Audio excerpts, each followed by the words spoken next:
My goal and my objective is to always bring back the astronaut to their family. It's the highest priority I have. That's the trust that they have in me. And I have the trust in them that they will have confidence in our ability. Strapping into that rocket, going flying in space, we all know what risk we accept. That's an easy risk to accept. The difficult risk to accept is strapping your friends into that rocket and launching them into space. And believe me, none of the decisions that are made are taken lightly. They're taken with the gravest concern. This is Peter Walston with the Miami Herald. Do you have any indications yet about the state of the crew compartment over the course of that 5 to 7 minute period? I have no information on the state of the crew compartment. All I know is to the point that we lost communication with the vehicle. There was not a problem that was indicated on the data or in the voice communication from the crew. Ron, this is Jim, bankingspace.com. Could you elaborate some more on the sensors that are in the wing? For example, when the sensors are failing off, especially temperature sensors, and they just suddenly go to zero, there's no indication, even in a microsecond of data, that there was any temperature rise before those sensors failed, or is it simply an on-off kind of thing? It's an on-off type of thing. With instrumentation, when you get, if you cut the wire, the actual indication doesn't slowly degrade. It's either on or off. And that's exactly what happens here. And so when you hear us say off-scale low or off-scale high, instrumentation will react that way when it just loses its capability to perform. And so in this case, it was as if someone had cut the wire. It was immediately gone and did not give us any indication of an upward or descending trend. But I did give you some information from other areas that do indicate that there was an elevated heating environment on the left side of the vehicle. Ron, this is Craig Kovalt with Aviation Week. Given the design of the landing gear doors, is it possible to have a door slightly ajar or a seal slightly unsealed, if you will, and not have a telemetry or cockpit indication of that indication on a door? I don't believe so. And in fact, as we stow the landing gear on the ground, that's performed before we even mate to the external tank. There's a significant testing that is performed to verify that the doors are seated properly, and we have mechanical rigging that is part of the design that does not allow the door to become unseated. And so I do not believe that to be a problem. Joanna Romiliotis, CBC Television. You say with every briefing you become more confident in the information you're putting forward. Do you have a better sense today how long this investigation will take and how long these shuttle missions here at Kennedy Space Center will be delayed? Of course, I'm searching for that answer just as you are. We're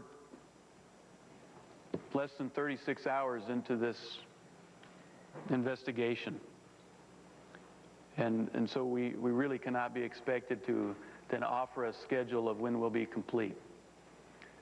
We can just say that we're going about our business methodically, professionally, with a lot of intensity, and we'll brief you on a regular basis and keep you up to speed on what is occurring. Ron, Keith Landry, Fox 35 News in Orlando. Given that we've been talking a lot about the tile system and how there have been issues with that for many years, is NASA working on any long-term research to phase out the tile system? Any new technology, say like a stealth-like technology, that might be better? I wouldn't characterize that we have had tile issues for many years. In fact, we've flown this vehicle for over 20 years, and our tile system of installation has performed wonderfully. True, we have some repair that we have to do from time to time, but it's a unique design. It's lightweight, and it performs its job extremely well in rejecting the heat.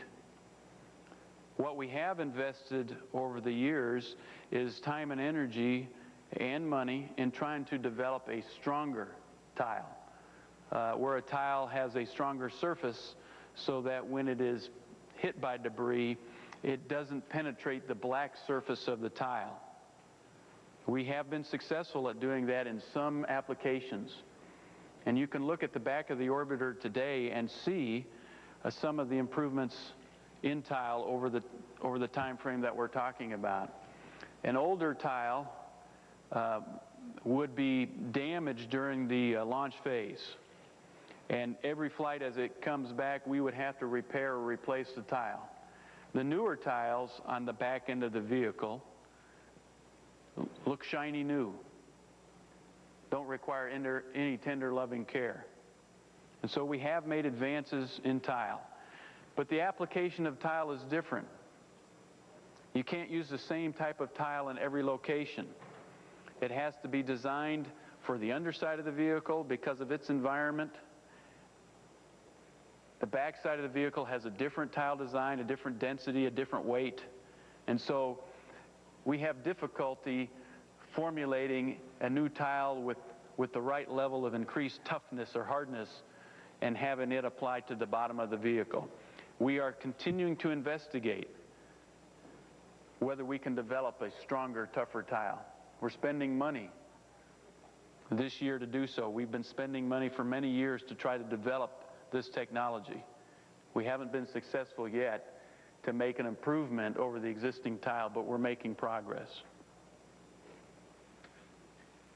You said earlier that you get twice daily reports from the mishap response team. I'm wondering if they reported to you how much debris has been recovered, and if you could express that in either pounds or perhaps a percentage of the total vehicle that has been recovered. We have not yet received that type of information from the team. Over the last 24 hours, the team has relocated to Shreveport.